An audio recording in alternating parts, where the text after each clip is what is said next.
바로 그 준비를 오늘 이 시간에 하려고 합니다. 본격적으로 예수님이 누구신지, 예수님에 대한 신앙 고백에 담긴 의미가 무엇인지를 살펴보도록 하겠는데요. 다음 슬라이드 보시죠. 먼저 예수님은 첫 번째 구원자이십니다. 다음 슬라이드. 나는 그의 유일하신 아들 우리 주 예수 그리스도를 믿습니다. 이 고백 속에 예수님을 부르는 네 가지 호칭이 있는 겁니다. 그렇죠? 예수, 그리스도, 주님, 하나님의 아들이거든요. 이 네 가지 예수님의 호칭은 모두 예수님의 뭐냐면 신분에 대한 중요한 내용을 함축적으로 담고 있는 고백입니다. 먼저 예수님은, 예수라는 것은 이름이에요. 이름. 그리고 그 다음에 나오는 그리스도, 주, 하나님의 아들은 뭐냐면 이름이 아니고 예수님의 신분과 직책을 말하는 겁니다.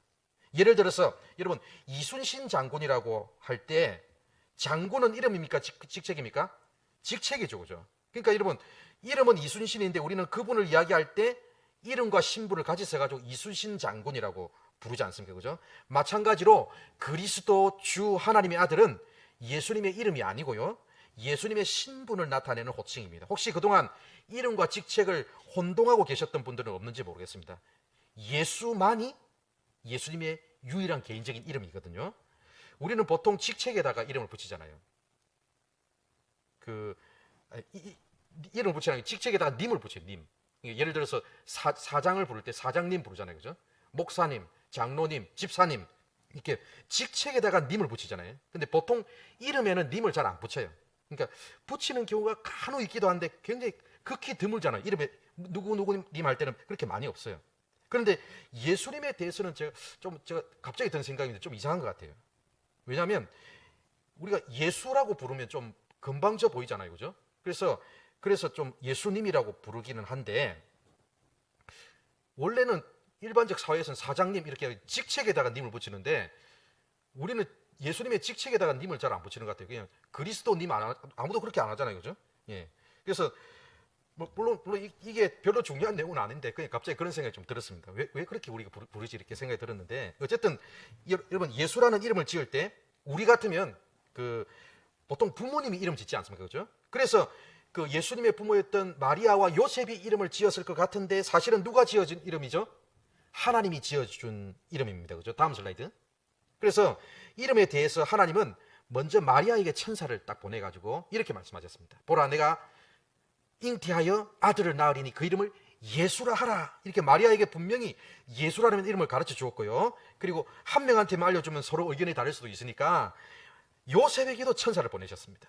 말씀하셨습니다. 다윗의 자손 요셉아, 내 아내 마리아 데려오기를 무서워하지 말라. 그에게 잉태된 자는 성령으로 된 것이라. 아들을 낳으리니 이름을 예수라 하라. 이렇게 분명하게 마리아와 요셉에게 딱 예수라는 이름을 알려주셨어요. 천사를 보내가지고. 다음 슬라이드. 그렇다면 예수라는 이름의 뜻이 무엇일까요? 여러분, 예수라는 이름이 가진 의미는 요셉에게 주신 하나님 말씀 마태복음 1장 21절에 잘 나타나 있습니다. 아들을 낳으리니 이름을 예수로 하라. 이제 그 다음에 뜻이에요. 의미가 뭡니까? 이는 자기 백성을 그들의 죄에서 어떻게 한다고요? 구원할 자이심이라. 바로 이 구절에서 예수라는 이름의 뜻이 무엇인지를 알 수 있는 겁니다. 다음 슬라이드. 첫째, 예수님은 어떤 분이에요? 하나님이 구약 성경을 통해서 계속 보내주시겠다고 약속하신 구원자이십니다. 그러니까 예수라는 이름의 뜻은 뭐냐면 구원자라는 뜻입니다. 창세기부터 말라기까지 수천 년 동안의 구약의 역사 동안 계속해서 약속하셨던, 선지자를 통해서 약속하셨던 그 구원자, 바로 그분이 예수님이십니다. 지금 우리나라를 비롯한 전 세계에는 자기가 구원자라고 자처하는 수많은 현역 구원자들이 있습니다. 그러나 하나님은 예수님 외에 다른 구원자를 보내신 적이 단 한 번도 없습니다. 자꾸 무슨 우리한테 비밀스러운 것이 있다, 너희들은 성경을 잘 모른다, 그래서 우리한테 와서 성경을 공부하고 깨닫고 우리의 목자를 만나봐야 구원을 받는다고 말하는 모든 것은 다 이단입니다. 그들은 구원자가 아닙니다. 예수님만이 유일한 구원자이시죠. 그죠? 예수님만이 수천 년 구약 역사 동안 계속해서 보내겠다 또 보내겠다고 약속하신 유일한 구원자이십니다. 예수님만이 우리를 구원해 주실 수 있는 유일한 구원자죠. 예수님만이 우리의 소망이고 힘과 위로가 되시는 유일한 구주이신 겁니다. 자, 둘째, 예수님의 이름 뜻. 무슨 뜻을 가지고 있을까요? 예수님은 구원자인데 어떤 구원자냐? 예수님은 죄에서 우리를 구원해 주시는 구원자라는 겁니다. 이게 예수님의 이름 뜻이에요. 누가 우리를 죄에서 구원해 주신다고요? 예수님이 구원해 주시는 겁니다. 그죠? 사람들은 다양한 이유 때문에 예수님을 찾습니다. 내가 가진 질병으로부터 구원해 달라고 예수님을 찾기도 하고요. 지금 여러 가지로 지금 마음이 불안하고 어려운데, 그리고 답답한데 이 불안한 마음, 답답한 마음으로부터 구원해 달라고 예수님을 찾기도 합니다. 그렇죠? 어떤 사람들은 자신이 처한 상황이 지금 폭력과 그리고 억압을 당하고 있는데 그 폭력과 억압으로부터 구원해 달라고 예수님을 찾기도 합니다. 또 어떤 사람들은 나의 지금 경제적인 문제, 배고픔의 문제로부터 구원해 달라고 예수님을 찾기도 합니다. 그러나 우리가 진짜 예수님을 찾아야 하는 가장 핵심적인 이유가 있다면 뭐냐면 그것은 죄 때문입니다. 죄. 우리는 죄로부터 벗어날 길이 없는 존재들입니다. 죄로 인해서 우리가 맞이하게 될 죽음과 지옥과 사탄의 권세로부터 벗어날 방법도 모르고 그럴 능력도 없는 존재가 바로 우리들이 아닙니까? 그죠? 이 죄의 문제가 해결되지 않으면 우리가 앞으로 어떤 운명을 맞이하죠? 이 세상에서 아무리 즐겁게 살고 아무리 부유하게 살더라도 이 땅에서의 삶으로 모든 것이 끝나버리는 겁니다. 그런데 예수님이 어떤 분이라고요? 우리를 죄로부터 구원해 주시는 분이라는 겁니다. 바로 이것이 예수님이 이 땅에 오신 이유가 되겠습니다. 예수님은 우리를 죄와 죽음과 지옥과 사탄의 권세로부터 구원해 주시기 위해서 이 땅에 오셨습니다. 우리의 죄 때문에 우리는 하나님과의 관계가 파괴되었을 뿐 아니라 다른 사람들과의 관계도 파괴되었고 그리고 다른 피조물들과의 관계도 파괴되었습니다. 그러나 우리의 죄로부터 구원하신 그 예수님 덕분에 우리는 무엇이 회복되었습니까? 하나님과의 관계도 회복되고 다른 사람들과의 관계도 회복되고 다른 피조물들과의 관계까지 완전히 회복되어 가지고 완전히 조화로운 관계 속에서 영원히 살아가는 그런 존재가 된 겁니다. 정말로 감사한 일이죠. 그죠? 자, 세 번째. 예수라는 이름은 어떤 뜻을 가지고 있을까요? 예수님을 통해서 구원받은 사람은 다 하나님의 백성이라고 불리게 됩니다. 다음 슬라이드. 다음 슬라이드 보시면 아까 봤던 그 구절이죠. 그죠? 인데 그 아들을 낳으리니 예수라 하라. 이는 그다음 뭐라고 되어 있습니까? 자기 백성을 그러니까 자기 백성이라는 게 우리를 말하는 거죠. 우리를 자기 백성이라고 부르고 있습니다. 그죠? 그러니까 하나님의 백성이라고 부르고 있는 거예요. 예수님을 통해 구원받은 사람은 이제 다른 나라 백성이 아니고 이제 사탄의 백성이 아니고 하나님의 백성이 되는 겁니다. 여기에는 피부 색깔의 차이가 없습니다. 국적의 차이가 없습니다. 신분의 차이가 없습니다. 학력의 차이가 없습니다. 남녀의 차이도 없고 빈부 기준의 차이도 없고 누구든지 예수님을 믿고 죄 용서함을 받은 사람은 모두 하나님의 백성이 되는 겁니다. 그런 뜻을 가지고 있습니다. 다음 슬라이드 보시죠. 우리 다시 한번 예수라는 이름의 뜻을 정리해 볼까요? 예수라는 이름의 뜻은 뭐냐면 예수님은 구원자시다. 그리고 예수님은 죄로부터 구원하시는 분이다. 그리고 예수님을 통해서 구원받은 사람들은 모두 다 뭐가 됩니까? 하나님의 백성이 된다. 바로 이것이 예수라는 이름에 담긴 의미가 되겠습니다. 이해하셨습니까? 그래서 여러분 그 사도신경을 고백할 때 예수라는 이름 딱 고백할 때마다 이걸 생각하셔야 됩니다. 아, 나의 구원자시고 나를 죄로부터 구원해 주시는 분이고 내가 그 예수를 믿으면 하나님의 백성이 된다. 이것을 딱 생각하면서 사도신경 고백하시기 바랍니다. 다음 슬라이드. 여러분 예수라는 이름은 헬라어로는 뭐냐면 구원자, 히브리어로는 여호수아라는 단어로 표현할 수 있습니다. 여러분 여호수아라는 단어 많이 들어보셨잖아요. 구약 성경에서 사람 이름이죠. 그죠? 그래서 여러분 그 여호수아라는 이름을 구약의 여호수아라는 이름을 신약의 헬라어로 표현하면 예수인 거예요. 예수. 여러분 여호수아 어떤 사람입니까? 모세의 뒤를 이어서 어떻게 한 사람이죠? 이스라엘 백성들을 가나안 땅으로 데려갔던 사람이 바로 여호수아 아닙니까? 그죠? 여호수아가 이스라엘을 백성들을 가나안 땅으로 데려갔듯이 예수님이 어떤 분이라는 겁니까? 하나님의 백성을 천국으로 데려가시는 분이라는 뜻입니다. 그래서 앞으로 우리는 예수님을 부를 때마다 예수님이 어떤 분이라는 것을 기억해야 됩니까? 구원자라는 사실을 기억해야 됩니다. 예수님이 구원자일 뿐만 아니라 또 기억할 것이 있습니다. 무엇입니까? 내가 구원자가 아니에요. 그렇죠.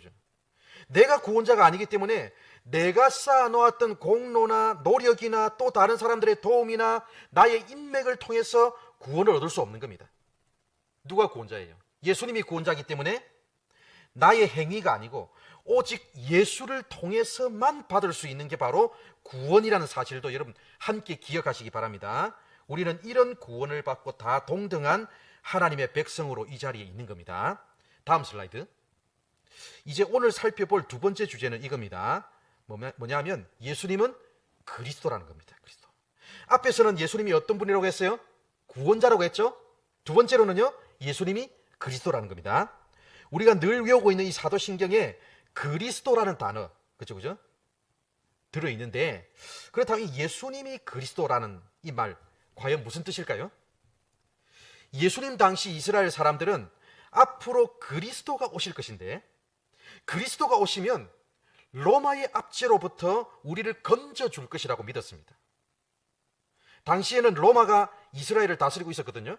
그래서 그리스도가 오셔서 우리를 로마의 압제로부터 건져줄 주실 것이다. 그래서 지금은 비록 우리가 힘들지만 그리스도가 오실 때까지 조금만 더 참아보자, 조금만 더 견뎌보자, 이런 마음으로 그들은 그 식민지 삶을 살았습니다. 이처럼 자기들의 정치적인 상황이 어려울수록 그리스도가 다시 곧 오실 것이라는 열망이 점점 커지자 급기야 사람들 중에 어떤 사람들이 나타나냐면 내가 그리스도다, 이런 사람들이 나타나기 시작했습니다. 사람들이 다 그리스도가 오실 것이라고 기다리고 있던 그 시대가 바로 예수님이 살던 시대거든요. 그런데 예수님을 만난 제자들이 예수님을 어떤 분이라고 고백했다는 겁니까? 예수님을 그리스도라고 고백했다는 겁니다. 여러분, 우리가 기다리던 바로 그분이 바로 예수님이다, 바로 그리스도다, 이렇게 고백한 거예요. 그래서 초대교회 성도들은 항상 예수라는 이름에다가 그리스도라는 호칭을 함께 붙여서 사용했습니다. 예수 그리스도, 항상 이렇게 사용했거든요. 사실은 그리스도는 이름이 아닌데 마치 이름처럼 이렇게 붙여서 사용하게 되었습니다.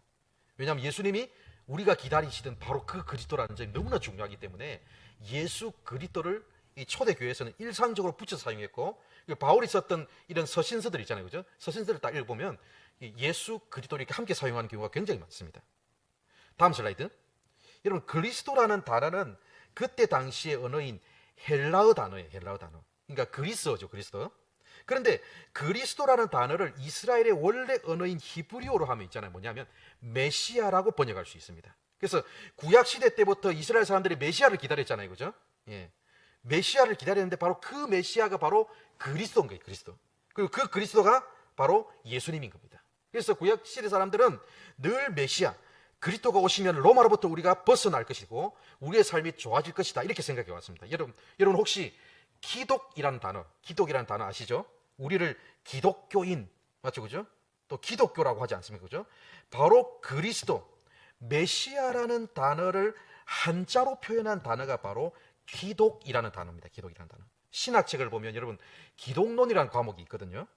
그 기독론이 무엇을 공부하는 과목일까요?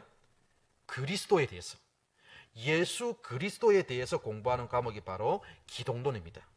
그래서 이 그리스도를 한자로 기독이라고도 한다는 것을 기억하시면 좋겠고요. 다음 슬라이드.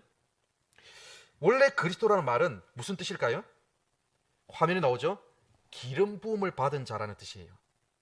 우리는 기름을 부었다고 하면 좀 이상하잖아요. 뭔가 좀 우리 문화에서는 이게 이해가 안 돼요. 기름 부어서 뭐 우리를 불태우려고 하나? 뭐 이런 생각도 들거죠. 그래서 아이들이 가끔 질문을 합니다. 아이들이 어떤 질문을 하냐면, 교회에서 예수 그리스도 이렇게 하니까 한 번씩 아이들이 그리스도가 뭡니까? 라고 질문하는 아이들이 있거든요. 그때 여러분 어떻게 대답하세요? 다양하게 대답하시겠지만 일단 이름 그대로 뜻을 말을 한다면, 야, 그리스도는 기름 부음을 받은 자라는 뜻이야, 이렇게 설명을 하면 그 아이들이 알아듣습니까? 아마 아이들이 기름은 왜 붓습니까? 이렇게 이상한 표정을 지을 겁니다. 그죠? 여러분, 이것은 우리의 문화와 다르기 때문에 우리가 이해가 안 되는 거예요. 기름을 붓는다는 말이. 고대 근동 지역에서 그 일반적인 기름 말고 아주 귀한 일에 사용하는 그 소중한 기름이 있었습니다. 보통 올리브유 같은 게 굉장히 소중한 기름이거든요. 근데 굉장히 중요한 사람이 임명을 받을 때가 있지 않습니까? 그렇죠? 우리 치면 대통령이 새롭게 취임한다, 이런 날, 그렇죠? 중요한 행사죠, 그죠? 그런 행사에 임명식을 할 때 보통 임명받는 그 사람에게 기름을 붓는 의식을 그때 진행을 했었습니다. 구약시대 이스라엘 사회에서 기름을 붓는 의식을 총 3가지 경우에 시행했습니다. 화면에 나오죠? 누굽니까?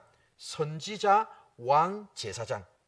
이 사람들이 임명을 받을 때 그 임명식의 하이라이트가 바로 기름을 붓는 의식입니다.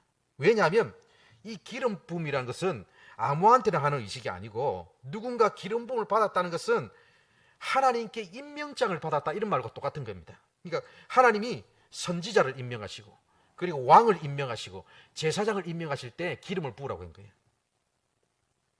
그러니까 이 사람들은 그 기름 부음을 받았다는 것은 뭐냐면, 이 사람들은 다 하나님의 일을 하기 위해서 특별하게 임명된 사람들이다, 이런 뜻입니다. 바로 그때 이 사람들에게 기름을 부었거든요. 그래서 구약 성경 곳곳을 읽어보면 기름 붓는 이야기가 굉장히 많이 나옵니다. 바로 이런 사람들, 선지자들, 왕들, 제사장들에게 기름을 부었거든요. 그런데 여러분, 예수님이 어떤 분입니까? 하나님의 일을 하기 위해서 특별한 임무를 띠고 이 세상에 오신 분입니다. 선지자, 왕, 제사장, 이런 사람들이 하나님이 특별히 임명하신 사람들이듯이 예수님도 어떤 분이라는 겁니까? 하나님으로부터 특별한 임무를 띠고 이 세상에 오신 분입니다. 그렇다면 예수님도 어떻게 부를 수 있습니까? 기름 부음을 받은 자라고 부를 수 있지 않겠습니까? 그래서 기름 부음을 받은 자니까 예수님이 바로 그리스도이십니다. 구약 시대에는 누구한테 기름 부었냐면 선지자, 왕, 제사장들한테 기름을 부어가지고 이 사람들이 각각 세워졌잖아요, 그죠? 그래서 왕이 선지자 역할을 할 수 없고, 왕이 제사장 역할을 할 수 없었거든요. 그래서 최초의 이스라엘의 왕이었던 사울 같은 경우에는 그 왕인데 제사장의 일까지 하려고 하다가 그 하나님의 징계를 받았잖아요. 그래서 이런 사람들이 각각 하나님이 세우셨습니다. 선지자 따로 세우고, 왕 따로 세우고, 제사장 따로 세우고. 그래서 그러나 예수님은 이 모든 직책, 즉 선지자의 직책, 왕의 직책, 제사장의 직책을 모두 수행하는 분으로 이 땅에 오셨습니다. 그리고 우리를 구원하셨습니다. 다음 슬라이드. 그래서 예수님은 그리스도로서 총 3가지 직분을 가지고 계신 분입니다. 선지자의 직분, 왕의 직분, 제사장의 직분을 수행하시는 분입니다. 다음 슬라이드. 여러분, 먼저 선지자는 무슨 일을 하는 사람입니까? 하나님을 대신해서 사람들에게 뭘 전해요? 하나님의 말씀을 전하는 사람, 하나님 말씀을 가르치는 사람입니다. 그래서 예수님이 첫 사역을 시작하실 때 어떻게 하셨습니까? 회개하라, 천국이 가까이 왔느니라고 선포하시면서 그 천국이 어떤 천국인지 계속해서 예수님이 이 땅을 사시는 동안 계속해서 하나님의 말씀을 전하시고 가르치신 게 아닙니까? 그게 바로 예수님이 선지자이기 때문에 하신 일입니다. 여러분, 제사장은 무슨 일을 하는 사람입니까? 사람들을 대신하여서 하나님께 사람들의 죄를 용서받게 하기 위해서 성전에서 제물을 드리는 사람, 그 사람 제사장 아닙니까? 그죠? 그래서 예수님이 이 땅에 계실 때 무슨 일을 하신 겁니까? 우리의 죄를 용서받게 하기 위해서 제사장으로서 자신이 직접 제물이 되셔서 하나님께 드려지신 것입니다. 그래서 예수님이 이 땅에 계시면서 제사장의 일도 하셨습니다. 이런 왕은 무슨 일을 하는 사람이죠? 하나님을 대신하여서 뭐 하는 사람? 사람들을 다스리는 사람입니다. 자입니다. 그래서 예수님이 무슨 일을 하셨습니까? 병든 자를 고치고, 눈먼 자를 다시 보게 하고, 귀신을 쫓아내서 그들을 고통으로부터 해방시키고, 보리떡과 물고기로 사람들을 먹이시고 돌보고 사랑하고, 이런 일들 하시지 않았습니까? 왕 대신 예수님의 다스림 앞에 사탄이 떠나갔고, 폭풍이 잠잠해졌고, 질병과 배고픔과 고통이 떠나갔지 않습니까? 바로 예수님이 왕이시기 때문에, 왕이신 예수님의 명령에 복종해서 사탄도 도망갔고, 질병과 배고픔도 사라졌고, 그리고 자연도 예수님의 왕 대신 권능 앞에 복종했습니다. 이 모든 것이 예수님이 왕이시기 때문에 하신 일들입니다. 이해가 되셨습니까? 예수님이 하신 일 3가지 역할, 선지자로서 하신 역할, 제사장으로서 하신 역할, 왕으로서 하신 역할, 이거 잘 기억하시기 바랍니다. 예수님은 선지자로서 어떤 일을 하셨습니까? 가르치는 일을 하셨고, 제사장으로서는요, 죄를 사하는 일을 하셨고, 왕으로서는요, 다스리는 일을 하셨습니다. 다음